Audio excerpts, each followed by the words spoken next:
pag sa araw ng shoot, talagang hindi ako kumakalas kay Luna.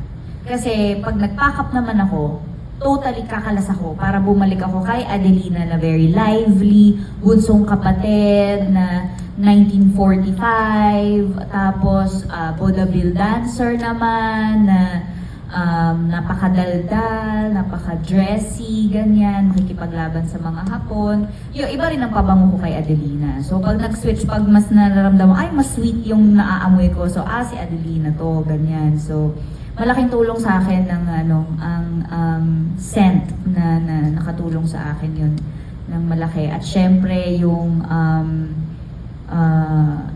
pag-immerse kahit paano sa set, ganyan.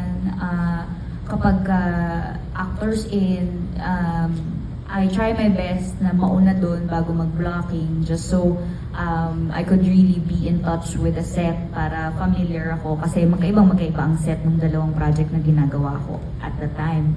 So gusto ko rin na may mga areas o may mga props, may mga sets na magkaiba yung magiging reaksyon ng dalawa kong character eh. So, ina-aware ko rin yung sarili ko na hindi ito gagawin ni Luna, mas gagawin to ni Adelina. At kino-call out din ako ni Direk. Marami akong mga takbo na very Cly.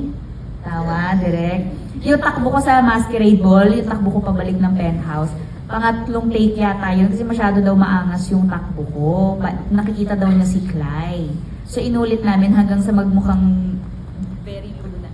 Hello? O si pinatayan na ng mic. Ayun. So mas timid yung pagka low.